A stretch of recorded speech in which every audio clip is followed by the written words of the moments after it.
This is the Spartan Body Mind Podcast. I'm your host, Seth Winterhalter. Today we're answering a question from one of our Facebook group members. This is from Mohammed. He says, ideas on rep ranges in cycling. Should it be done daily, weekly, or more? Looking for an ideal cycling period for switching between the three major rep ranges. So he's talking about reps, right? And so do you do low reps? Do you do moderate reps? Do you do high reps? How many reps do you do? So we're talking about how many times. So a set is, if I explain this correctly, I would say when you go in and do an exercise, right? So let's say you're going to do bench press, right? We all know what a bench press is. So you're going to do 3 sets. That means 3 times you're going to do the exercise, and then how many times are you actually going to push the bar up? That's a rep. So I'm going to do 10 reps. I'm going to go 1, 2, 3. I'm going to push that bar up 10 times, and then I'm going to take a rest. So I just finished 1 set. Then I'm going to do it again. That's set number 2, 10 reps one more time. Then I'm going to do it a third time. So I just did 3 sets, and those sets had 10 reps each. Okay. So he's asking, what do I do with different rep ranges? How do I use those to my advantage to build? So let's just talk about 2 things first. Rep ranges. What is kind of who uses rep ranges and why? Power lifters predominantly are using 3 reps and below per set. That's because the goal of powerlifting is to lift the most weight. And at a powerlifting competition, you're not, at least to my knowledge, maybe someone could correct me in the powerlifting world, but you are trying to lift you're doing 1 repetition. You're doing 1 bench press, you're doing 1 squat, you're doing 1 deadlift. You're not doing multiple, at least in most powerlifting competitions I'm aware of, you're just doing the max amount of weight per 1 repetition of that exercise. And so there's no need to do a bunch of, now you might program in more to build strength and to build certain things, but the whole goal is, again, trying to maximize your strength for that particular lift. So powerlifters are going to use around the 3, maybe up to 5. I don't know anyone really using more than 5 repetitions, because then again, you're doing something else. Above that, when you get into 6, really in the 8 to 12 rep range, that's where most bodybuilders are living. Because you want to maximize the specific muscle growth of that. A powerlifter they don't need an aesthetic. They don't need a big chest to look good. They don't need defined, rear delts. They only want muscles that are going to lift that, make that exercise, make that particular lift strong and effective. But a bodybuilder wants to shape the muscle, wants to define the muscle, and that takes a higher rep range to activate that muscle and to fatigue it in a failure way, in a particular type of failure. You want to push blood into the muscle and then fail the muscle. Now, can you do that at an even higher rep range? Yes. In fact, that's the other thing I want to talk about is you have rep ranges and then you have failure. The person doing 3 reps is failing, but they're failing. Most powerlifters are not focused on, when they do a bench press, they are not focused on just using their chest. They will use whatever part of their body, shoulders, chest, arms, whatever it takes to lift that weight up. Where a bodybuilder, when they're going to do a bench press, they are focusing only on the chest. In fact, they're trying to take out the shoulders. They're trying to take out as much of the arms as possible. That's why when you do a bench press, there are different, are you putting your elbows in? Are you putting your elbows out? I want my elbows out as much as possible because that's going to activate the chest the most. But I also want to be careful because the more out they are, the more danger I am of tearing a pec if I have a heavy weight. So I'll put them in just a little bit to activate the triceps to just give me a safer posture on that lift. Again, all these little tiny details. Really going a little bit probably off the rails here and trying to answer the question. So let's go back to rep ranges. I want to use low rep ranges if I just want power. I'm trying to just build a strong base. I want strength. You're going to use lower rep ranges. If you want to really tone the muscle while building strength, while building the muscle, then you're going to use the 8 to 12 rep range. Why would I use a higher rep range, higher than 12? Well, to shock the muscle, to do something a little different. Again, there are different exercises. Like I would say when I do leg exercises, I often will use between 15 to 20 rep range. Why is that? Because the legs are such a huge muscle that, so for me, I lift so heavy. I lift over 1,000 pounds on the leg press. Well, man, that's really hard on my knees. So if I back that off to 800, I can do a lot more reps, and I need to do a lot more reps to get to close to failure. So you always really in bodybuilding and shaping your body and making a pleasing aesthetic and building muscle, you want to go to failure. Failure's the key. When you fail, the muscle then grows. If you never go to failure, the muscle's not going to grow because it has no reason to. Just because you pump blood in the muscle doesn't want to make it grow.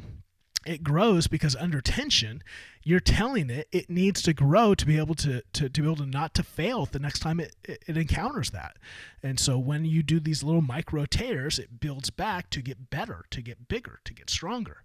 So back to Muhammad's question, how would I then use this?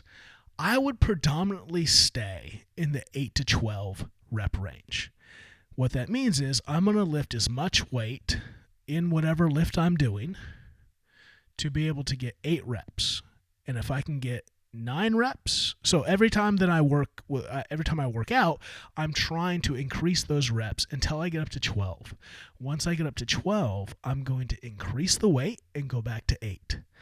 And then go back and then build all the way to 12, increase the weight, back to 8, and back and forth until you maximize the lift where you're at 10 to 12 but you can't get any more weight on it. And that happens, right? You reach fatigue. Then what do?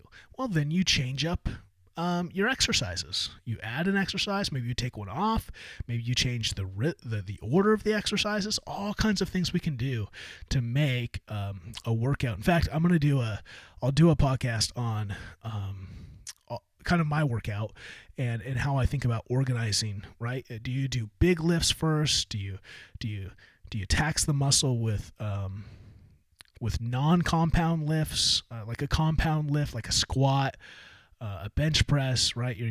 Compound means you're using more than just one muscle. So a bench press, I'm using my triceps, I'm using my chest, I'm trying not to use my shoulders. A squat, you're using your quads, you're using your hamstrings, you're using your glutes. You're using your core to hold that as the weight comes down. If you do a leg extension, a machine, that is not a compound movement because you're just focused. The way you're seated, the way it's isolated, it's an isolated exercise, and so you are just activating the quad, or you should just be activating the quad. And these come down to they get simpler and simpler. A bicep. Right? Different bicep.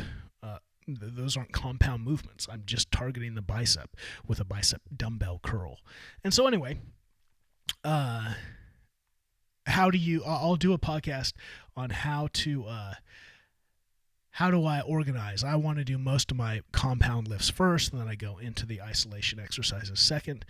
But I might use different rep ranges for that, right? On my compound lifts, I'm going to be way more mindful of not going above 12 for safety's sake, because I really want to dial in reps getting to 12 and then increasing weight on compound lifts. I want to increase weight as much as possible on the compounds. On the isolated lifts, those are going to be the ones that are, again, more you're going to probably use less weight on an isolated lift. And so, I can deadlift hundreds of pounds on the single leg hamstring curl on that machine. I'm going to use, 35, 45 pounds just to isolate it. So it's less.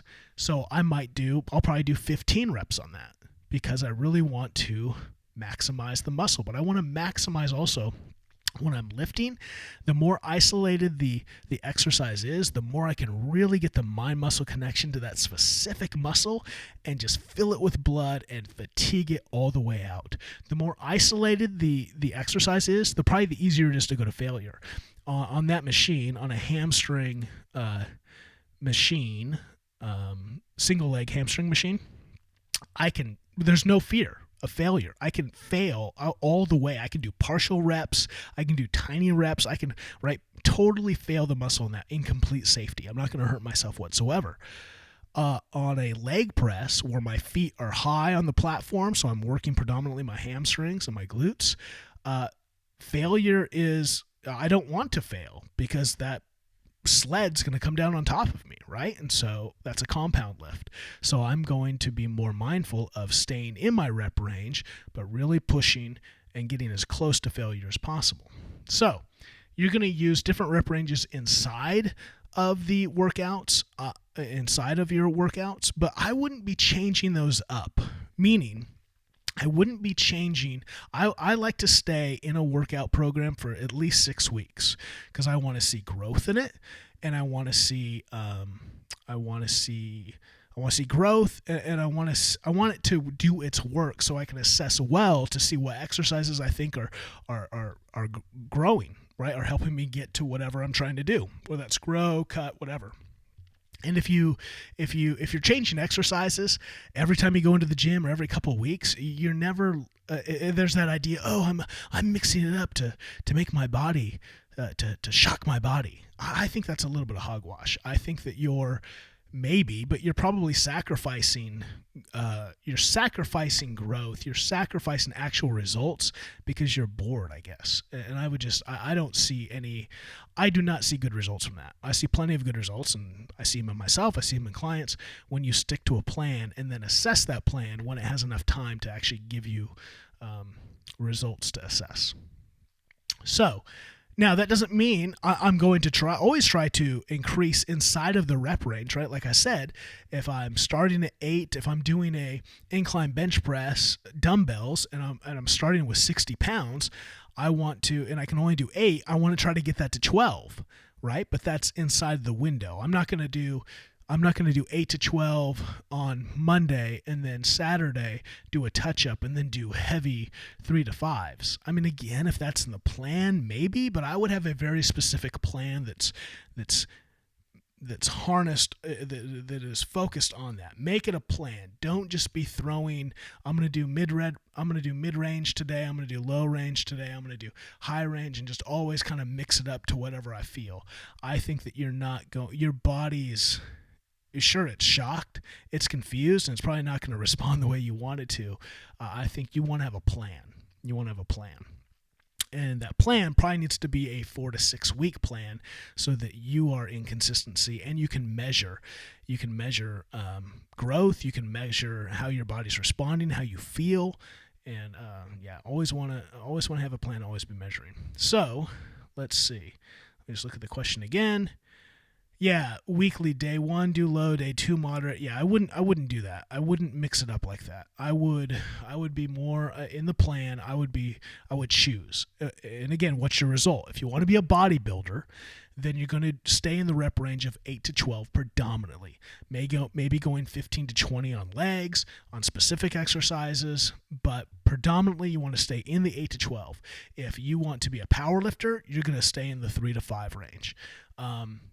I don't really no one should be doing above 30 reps. You're in aerobic exercise. You're doing jazzercise, right? So again, maybe that's your goal. You want to be a jazzercise person. I don't understand that world, so I'm the wrong guy to be talking to it. But I would never do above 30 reps. Now I might do up to 30 reps. I don't think I've ever done 30 reps. It just sounds so many.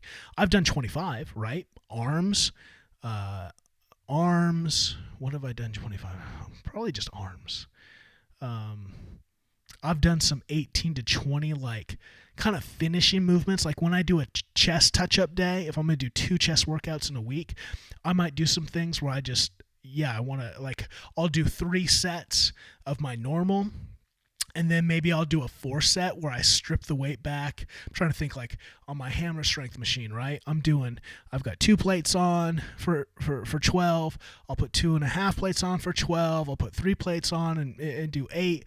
And then maybe I'll strip it down to one plate, and then I'll just pump up and do as many as I can just to get as much blood. But I'm not really counting. I'll probably do 20 or so in that, but I'm just pumping blood. I'm just trying to get blood into the chest and just fill that muscle until it wants to burst. So that's, again, a strategy and kind of a thing you're thinking about, but that's not even a part of the plan. Maybe it could be a part of your plan, but again, I would be more intentional. When you think about plan, I would stick to a particular rep range and stay there for a bit.